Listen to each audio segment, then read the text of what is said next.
particularly this year in light of COVID and things that we can all do to make this transition a little bit easier. I'm going to give you a bit of an outline on the topics I'm going to cover, kind of go through some of them, and then I'm hoping I've left lots of time for questions at the end, because I know that there are lots of pressing topics that I may not have had a chance to cover off for folks. So please don't hesitate to ask if you have any questions. I believe we are planning on recording this and making it available afterwards, so certainly feel free, and I'm also happy to share my slides if that's something that's of interest to anyone. Okay, moving on. So what are we going to talk about today?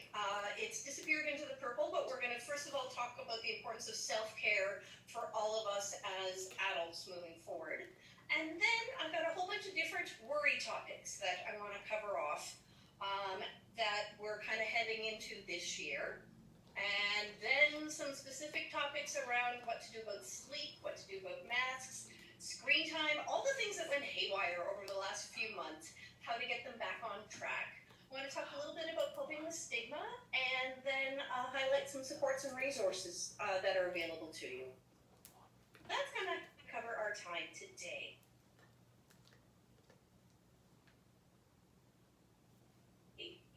In focusing on where you are at as a parent moving forward in terms of your own self-care, your own worries, your own anxieties. As you're all very well aware, kids model what they see in us. If they've heard you on the phone talking constantly about how unsafe it feels sending them back to school, if they're hearing all about the worries, lots of criticism about the plan, they are going to feel that, and those are the symptoms they're going to be exhibiting.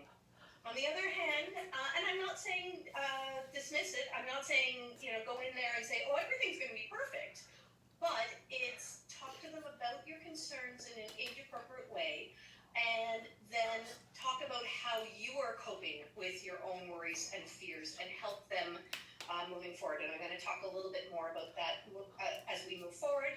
But really and truly, if this is something where you feel your worries are out of control, I'm going to talk towards the places where you can get some help, because in order for our kids to feel safe and secure going back to school, they have to have parents who are feeling at least somewhat in control about some of the worries and the anxiety moving forward. Okay, general principles, and this applies to any kind of worry or fear that kids might have. First thing we need to do is ask them what they're worried about. As adults, we do this all the time. We make assumptions about what kids are afraid of, particularly things like going back to school. We may assume that they're really afraid of something that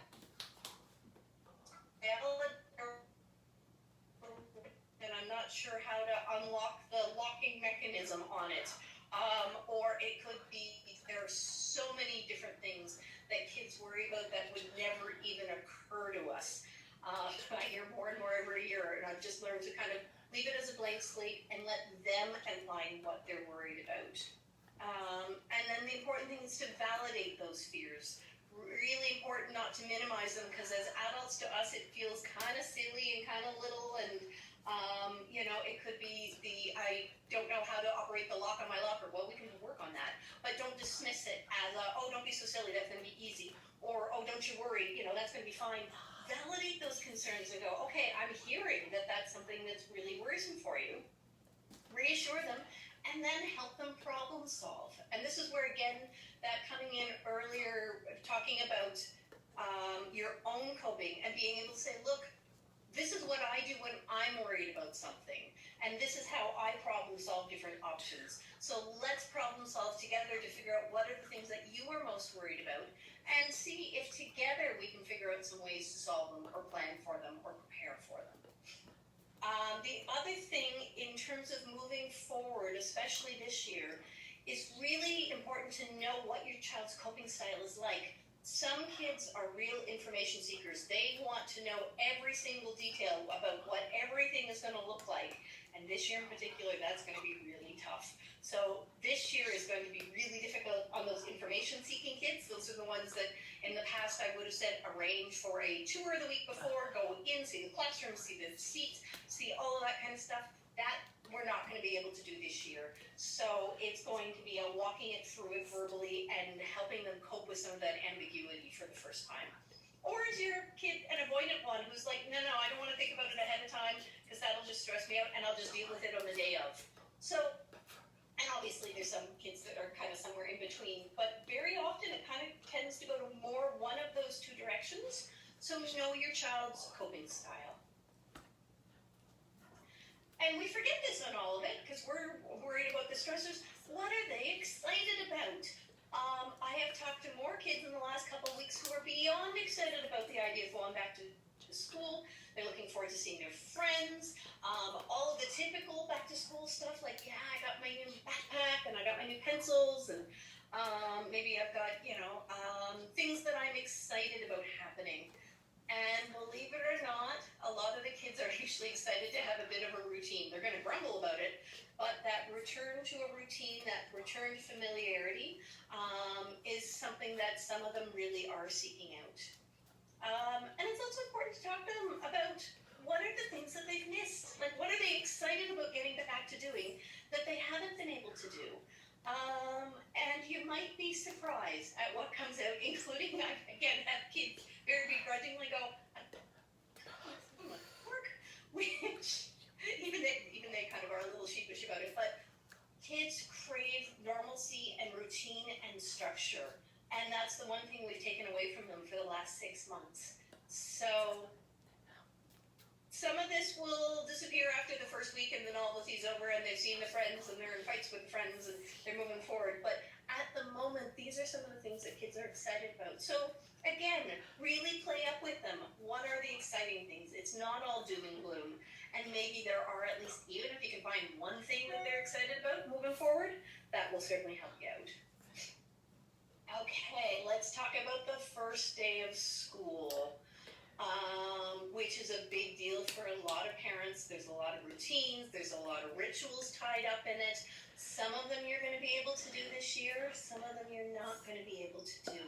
I have no idea what's going to happen between now and the start around the kindergarten. I'm hoping that there may be some flexibility, there may be some arrangements made, but if not, because I do worry for that group of kids because they didn't get the kinder start, they didn't get some of those acclimation experiences that we've been able to do in past years. But here's the really important thing to remember. We all know what kindergarten entry looked like every other year. The kids don't. For them, they're going to take their cue from you when you say, well, this is what the first day of school looks like, as opposed to saying, well, this is what it used to look like, and here are all the things that I can't do now. If you go in explaining, hey, this is the first day, and here's what's going to happen, that's going to send a very different message for them. And we need to remind ourselves that, quite frankly, first day of kindergarten is usually harder on parents than it is on the kids, for most of us. So kind of putting it in perspective and remembering that it is one day. But figure out what are some new rituals we can do? What are some different routines we can do to make this year just as special as it has been every other year, even if some of the normal rituals aren't happening? One of the things that we often suggest for really young kids who are kind of missing mom or dad or kind of nervous about the new experience is sending what we call a transitional object with them. That's often, where they take their favorite stuffy or they take their favorite toy. They have something with them that just kind of helps ground them and make them feel really secure. I haven't heard any specifics about our but I know I've heard some of the schools on the mainland perhaps have been limiting the amount of those kind of things that are able to go to school with kids. Again, they're just limiting all of the things. And if that's the case, again, this is a year to get creative. Maybe that's the day that you decide to draw a little heart or a happy face in marker on your kid's hand, actually probably better somewhere on their arm where it's not going to get washed off with all the hand washing. But it's a way of sending a little message or putting out a little temporary tattoo, something that they can look down and go, yeah, mom and dad are thinking about me. I'm going to be okay. Just little reminders of that connection. And like I say, you may need to get a little creative, but I have no doubt people are going to figure out some cool ideas. Excuse me. Okay. New schools. This is probably one of the biggest adjustments for kids every year. And again, I know that our kids missed out on those transitional activities last spring. For example, where they would have been able to go and do a tour of the new school, they would have been able to meet a few of the new teachers. So we need to reframe it with, again, there's going to be a lot of unknowns. There's going to be a lot of hiccups. There's going to be a lot of bumps in the road, but we're going to figure it out. Transitions to high school, transitions to junior high, those are typically rough for a lot of kids because it's just such a big change and there are so many unknowns. So again, walking them through what are the things they're afraid of, what are the things that maybe they can talk to a family friend who's older and has gone through the school already and might be able to give them some ideas, give them some suggestions in terms of what. It's going to be challenging, but again, I think a lot of the kids are going to be able to move forward with it. And one of the get through that first day and that first week is plan some fun stuff. On the first day, plan a video or a family game night on the Friday night. Plan something fun for that first weekend. Give the kids something to look forward to, so that even if they are kind of struggling and they're finding it kind of rough, know that there's something that they're going to really enjoy once they kind of get through some of it. And remember that the first day, like I say, is really hard on parents, and give yourself permission. Again, don't book up that evening with all kinds of activities. Give yourself time to have some family time and relax a little bit. Okay. So I want to talk about a number of the typical worries that are coming up right at the moment. Of course, one of the biggest ones we're all experiencing is the coping with change. And this is really tough moving forward because there are some things that we know and there are some details that we just don't know. So walk through with your child. Walk through what are the things that are going to look different. What are the things, and get them to problem solve. Get them to imagine what do they think is going to look different from when they left school last year. What are the changes that might be happening? What have they heard? My goodness, again, the number of kids who've told me, well, this is what's happening at my school, and I'm thinking, no, that certainly isn't in line with what the government has been announcing. So talk to them and ask them about what changes that they think are going to be happening, and maybe help clarify a few unknowns that may be there along the way. And talk to them about what are the things that aren't known yet. And even if you want to start making a list, because as we move forward, we're going to get answers on some of those things. And you can kind of check them off the list and go, okay, we didn't know what to expect about busing, but now we know the answer. We didn't know what to expect about masks. Now we have an answer for that. And kind of, again, it helps give them just a bit of a sense of mastery and control as they start to learn the answers to things. And if there are really pressing things that are still unknown, you may be able to help them find out some of those answers a little closer to time.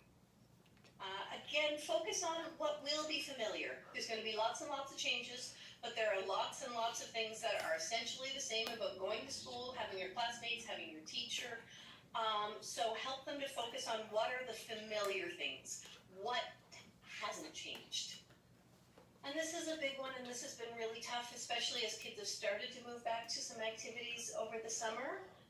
Acknowledge that a lot of the fun stuff, and unfortunately for a lot of kids, the reason they get through the school day is for the fun stuff. It's for the music class, it's for the sports, it's for some of the non-academic things. And at least with the current state of things, that's not going to be available to them. So it's important for us actually to have a bit of grief in the morning to acknowledge that, and then help them figure out, okay, if you're not going to be able to get exposure to that during the school day, how can we make something happen at home? How can we figure out some alternatives? Whether it's, no, you know what, we don't have music class, but maybe we can join in on something that's happening online and participate in, some online activities that involve music. Maybe we can, with our bubble of kids, do some semi-organized sports activities if that's something that's really important. Figuring out the alternative solutions, and again, remembering to acknowledge and not minimize. It might not seem a lot to us as adults, and we forget just how important some of these things are to kids. Okay. Social fears. I mean, don't get me wrong, there are kids who have social fears starting school every year. Um, it's often, it's going to be in my class. Will my friends talk to me? What about the kids who were mean to me last year? What's that going to look like?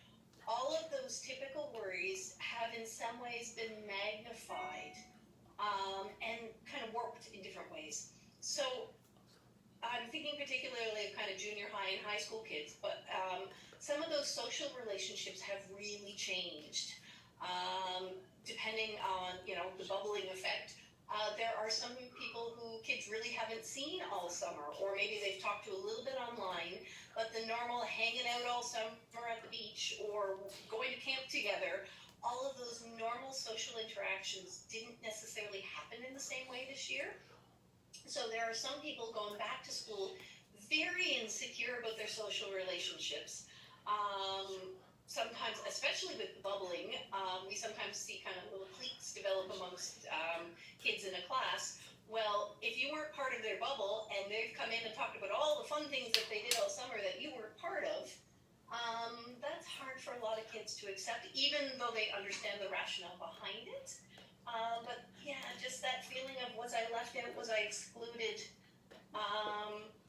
This I'm seeing a lot of. There is there are very different comfort levels between families in terms of how much socializing and how big or expanded those social bubbles have been. And especially with your teenagers, that fear of missing out, that so-and-so is allowed to go to the party down at the beach.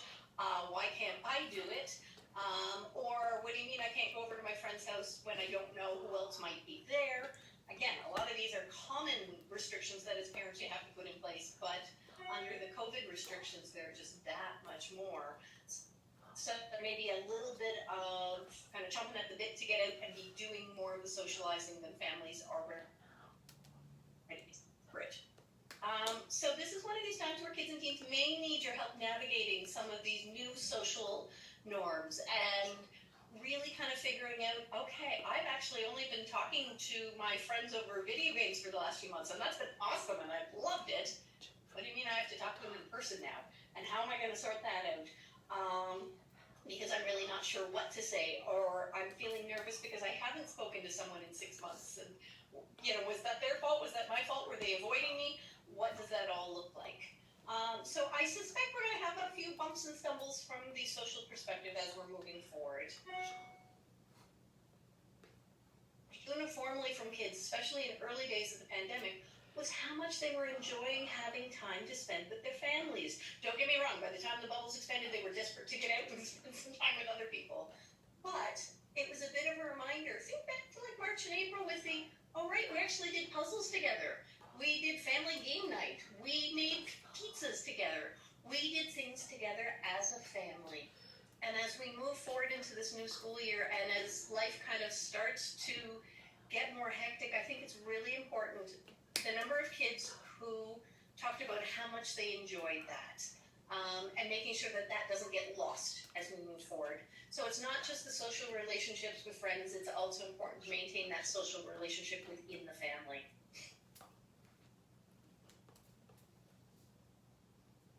Okay, I know this is a big one, and I know it's one that people are really stressed out about. And here's what I'm going to tell you. The coursework, the academic content will come, but that's not what we need to focus on right now for our kids. Initially, and I'm so delighted, I've heard that the teachers are doing in-servicing on trauma-informed practice as part of those first couple of days going back. We need to remember that as a society, we have gone through a collective trauma. Kids can't learn. They're not in a place to learn if we haven't addressed some of their social emotional learning needs. So one of the first things that we need to do is reintroduce routine, structure, feelings of safety. That has to be in place before kids can get at a point where they're going to work on their times tables. For anybody who remembers their intro psych and the Maslow's hierarchy of needs, you have to have all those basic security measures in place before you can do higher order learning. And I think we're going to see that a lot in schools this fall, is that, listen, the school stuff will come, but between the fact that some have sailed through this and quite frankly kept up on all the academics and had extra tutoring and did extra programming back in this, others have had parents who are working around the clock at, some of the hardest, like working round the clock in low paid jobs, or have lost employment and have parents who are very stressed and in a very different place, and learning was chaotic or didn't occur at all. So we need to remember that all of the students are coming back to this in different places, and it's going to take a while excuse me, for teachers to settle in and have their classrooms feeling like a safe, secure place in which learning can occur. So in the meantime, biggest message I can give is focus on an enjoyment of learning as a process. It's the same thing I was emphasizing back in the spring. Whether that's listening to audiobooks together, whether that's family time at night to listen to a story, whether that's baking, which again is working on both your family skills but also your math skills. Focus on that curiosity, that interest in learning, and the curriculum will come when kids are ready for it. And it's not just your kid who's behind or ahead or wherever they may be. The teachers are going to figure this out. I have no doubt about it. But I honestly am willing to predict that possibly even just the whole first term is going to be really focused on getting this basis of safety in place. Now, I'm not saying that the curriculum isn't important. Please don't get me wrong. That's going to be very important later on, but we've got to get them feeling safe first. So don't worry if your kid isn't coming home with homework for week 1. I think it's my big take home. Okay. Behavioral worries.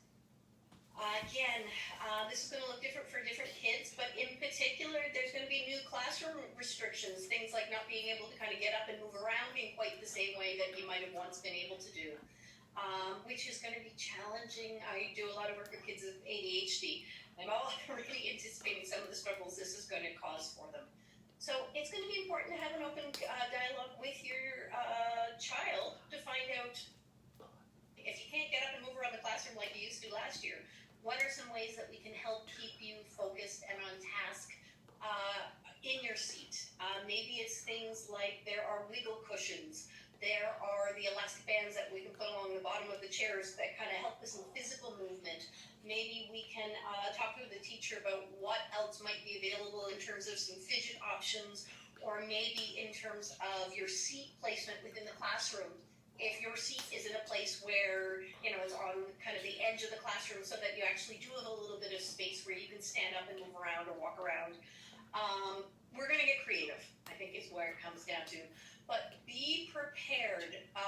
If you have a kid who has difficulty sustaining attention, whether that's due to anxiety, whether that's due to ADHD, whatever that's due to, make sure you're scheduling extra time for them to kind of let loose when they come home at the end of the day.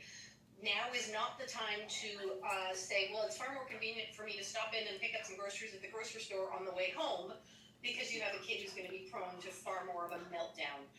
They need to get home. They need to get that out. The health example, I kind of use it. It's been a really, really long day, and you come home and you whip off the tights and you whip off the bra, and you're just like, okay, I can handle things now. You got to give that behavioral space for the kids to get through the day. Also remember, they have not had this kind of sustained attention in many, many months, and for some kids that's going to provide more of a challenge. Again, a lot of kids, not just ones with known diagnoses, haven't been following kind of formal rules or structure in a long time, and they may have some challenges getting through kind of that duration or that endurance. And again, depending on the kid, depending on the kind of issue, you might need to talk about a gradual re-entry just for the first week or so. Just if you have a kid who you have real concerns about their ability to cope with all the changes and the adjustment, looking into some flexibility. And again, as you're seeing as a theme through all of this, talking to your schools, talking to the teachers, figuring out what might work.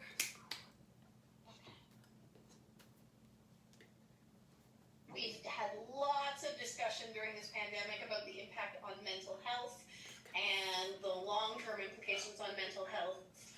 For a lot of people, very understandably, mental health issues weren't necessarily addressed during the pandemic. Partly because in those early days, we were all just in coping. We were just in survival mode. And anything above and beyond, like I say, there were a lot of people who had trouble getting up and out of bed and getting dressed in the morning. And if that's what they needed to do, that's where they were at. It wasn't addressing higher order mental health needs necessarily. We've got a lot of data suggesting that we've got a very long tail to mental health needs moving forward. And the other thing we saw a lot of was early days. Like I say, people were just stressed and coping on the day-to-day things. So they might not have been following up on the, oh, you know what, I actually did mean to reach out for some help, or my child was receiving help and was seeing a counselor or was working with the school guidance counselor. And early on, a lot of the issues went away. Listen, I had a lot of kids who were very happy not to be having to socialize, not to having to be really stressed about the schoolwork, and were quite content, kind of like, no, I'm good. We'll call you if we need therapy later on, which was interesting to see. Those kids are coming out of the woodworks now. I'm starting to see more of it. The other thing is, for at least a little while, some of the regular services just weren't available in quite the same way. We as a psychology community had to figure out how to provide online services, which we figured out remarkably quickly, especially for people like myself who aren't very technologically minded. But there was a bit of a learning curve there, and then it was a learning curve of, okay, how do we make this work, especially with kids? There were a lot of parents who were very reluctant to engage in teletherapy and kept sort of doing the, let's wait till we can do it in face-to-face. I will tell you, there are a few people providing face-to-face, most are providing teletherapy, and we figured it out. We've actually figured out that teletherapy with kids and teens has some real perks. It's not the same as face-to-face, but it has some real advantages, partly in terms of just people feeling more at ease and more comfortable in their own space. So if you have kids or teens with pre-existing issues or issues that have newly emerged, please be proactive. I'm going to talk to you later about how you can access services, but don't sit on it. Make sure you're accessing the services that they may need. Okay, here's the one positive thing that I have discovered that has come out of COVID for all of us. The ability to be flexible, the ability to pivot. I hate that word, but we're using it because it's happening. In those first few weeks, my goodness, we were having to be flexible and change things. It felt hourly for at least a couple of weeks. We are constantly getting new information, new regulations, new rules, new structure, new routine, and we've adapted to it. And that's one of the things that I think is important to remind ourselves as we're moving forward, and there's still a lot of uncertainty. We have adapted to the uncertainty. We've adapted to the ever-changing rules. And we're going to be able to continue to do that. I don't have a crystal ball. I have no idea what the rest of this school year is going to look like. I do suspect that what is in place for September 9th may not be what it looks like in November or in February. I think different schools are going to experience it differently. I'm hoping that things stay safe for us, but if we experience outbreaks, we will handle things very differently than we did back in March because we know so much more. But preparing our kids that what the plan is in September might change, and in fact probably will change. Even just some of the basic logistic things in a classroom, because until you've tried them out and discovered what works and what fails spectacularly, so be prepared and help them, remind them that the rules change and that's okay, and that we can change with them. Okay, so that was kind of the big worries that I wanted to talk about, and now I want to talk about what are some of the things that you can be really proactive about helping everybody in the family with now.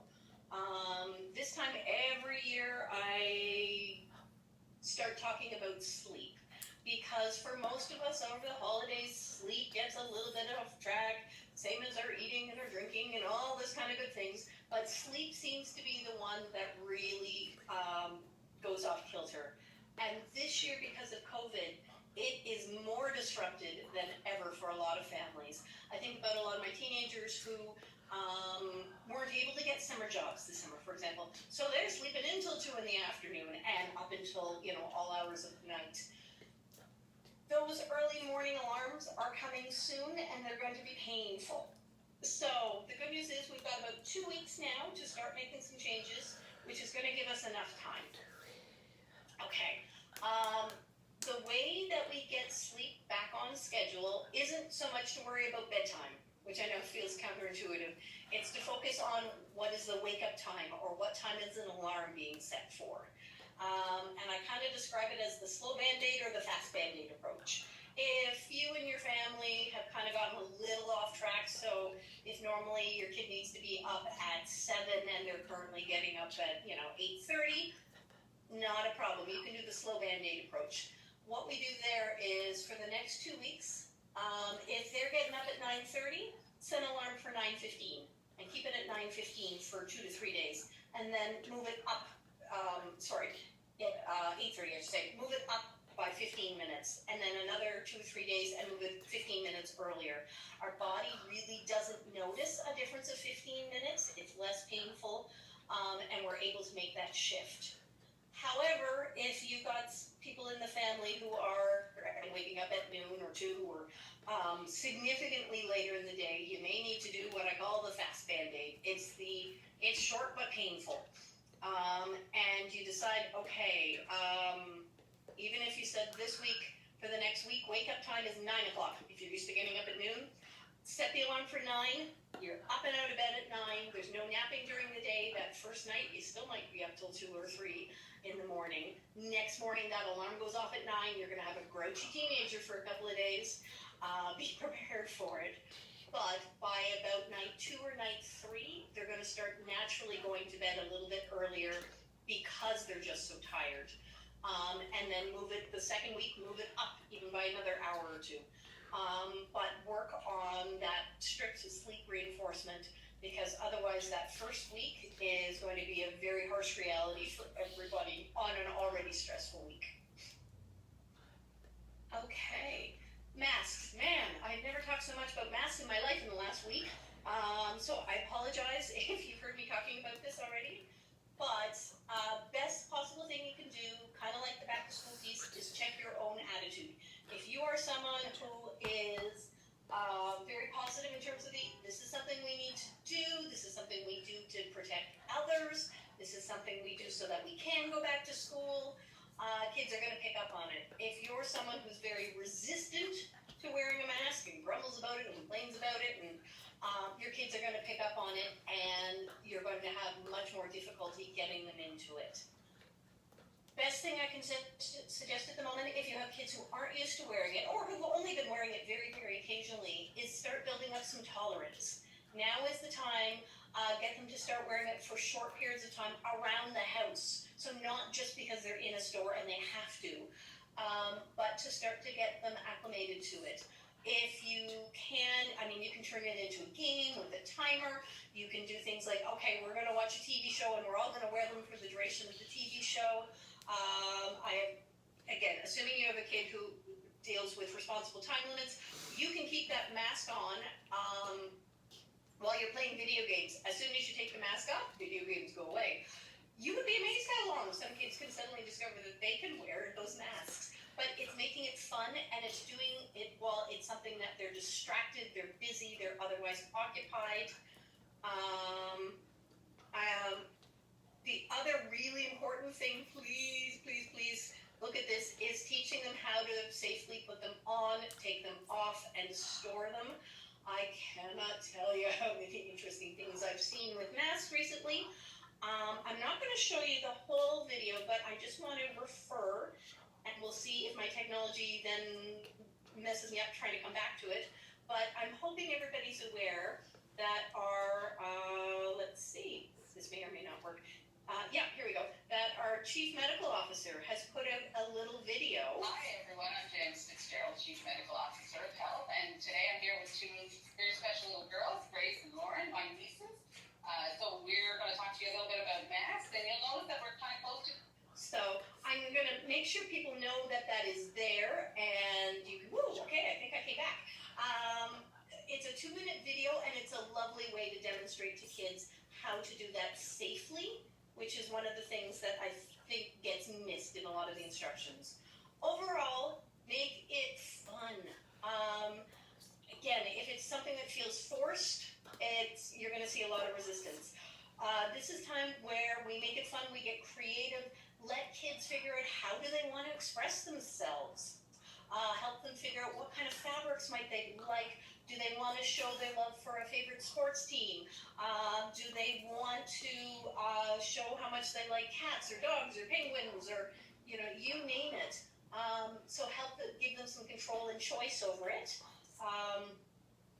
With younger kids or crafty, creative kids, get some of the paper masks and get them to decorate them. Get them to have some fun. And again, wear those ones around the house. Those might not be ones that you wear in public, but to get them used to it, have some fun and be creative. And the more control and the more choice kids have, the better. The other thing is, it's really important to try out different styles and different masks, as I think you guys have all experienced by now.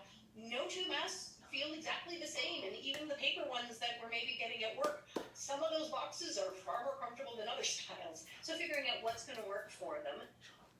Make it silly, turn it into a game for young kids. Let's design masks for all of their toys. This is Muppet Janine, who is sporting her lovely Harry Potter mask, which, again, is my way of having some fun with it and sort of saying, this is what I'm about.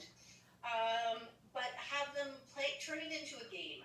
Have them play dress up around the house. Have them play ninja. Have them, it's amazing the creativity kids can have, and turn the masks into some of that creativity and into some of that fun. And this is something that surprised me when I was reading about it, but it kind of makes sense.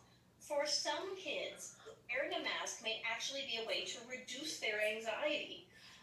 Because this virus is a big, bad, scary, uncontrollable thing. That's kind of how it feels to a lot of us.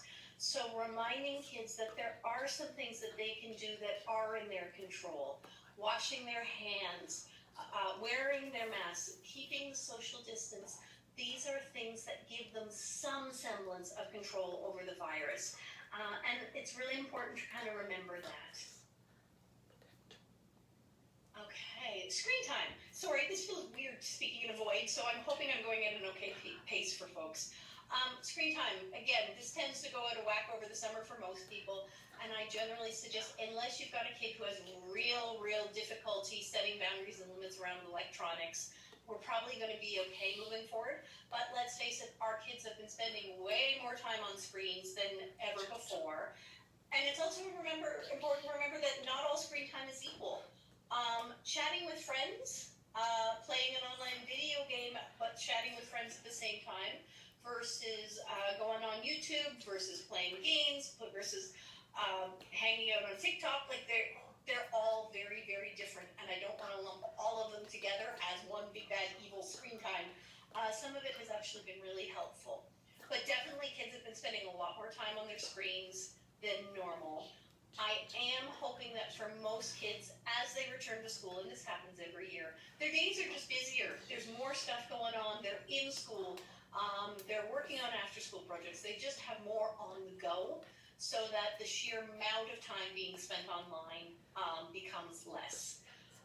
If you do have some kids who have difficulties, it may be important to kind of establish okay, those were the summer rules, now we're back on school schedule, and we need to kind of reinforce or reestablish the rules and the routines. I'm a big fan of having a bedtime charging system for all devices in the household. So making sure everything kind of goes into a central docking station or charging system overnight. And I forgot to include on there, making sure we're limiting screen time before bed. The research is showing that about an hour before bed, all screen time should be going away and looking at other activities to help wind down, just because that's interfering in some of the melatonin production, which is what signals our brains that it's time to go to sleep. But yeah, it's always a battle. I think this year it may be more of a battle for some, but remembering that the activities are going to have substitutes. This, I think, is an important topic moving forward. we have seen very different reactions and very polarizing reactions to a lot of the behaviors around COVID. We have been very fortunate as a province to have had as few cases as we have. And again, it's important to remind kids that some of that is because we all followed those rules, and if we keep following those rules, hopefully we're going to continue to have success. But we've seen a lot of stigma towards those who perhaps have contracted the virus. And certainly there's growing research showing that people are apprehensive about even going for the testing because of some of that perceived stigma. Now add onto the fact that you've got kids going back into schools where they know their classmates, they know their teachers. If there is a positive case, it's going to be very easy to identify exactly who that person is, whether or not that information is shared, just because it's so much of a smaller community. So I think it's really important to talk to your kids ahead of time about the importance of empathy and sympathy and support for anyone who contracts the disease, not kind of the victim blaming, which we've seen a little bit of over the summer.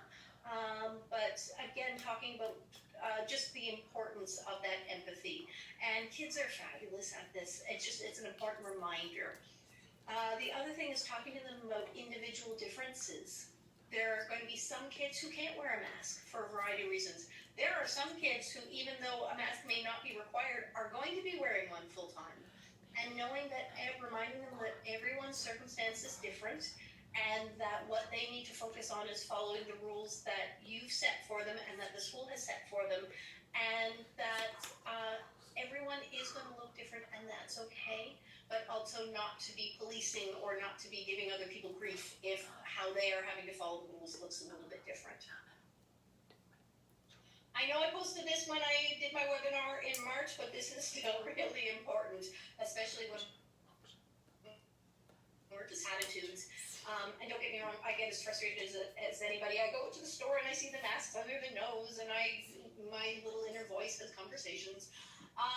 Remembering there's an awful lot going on right now that we still can't control, but there are things that are under our control. And again, this is an important reminder for us as adults, and it's a really important reminder to talk to the kids about, because there is a bit of a tendency to want to police or question why people may or may not be following rules or may be following different rules. So I think this is an important message to emphasize. Okay. The good news is there are lots of supports out there, and I want to make sure people are aware of them. I've kind of alluded to some of these before. Keeping in mind, core teaching staff are feeling absolutely swamped and overwhelmed and anxious themselves, and there's a lot of stuff that they don't have the answers to.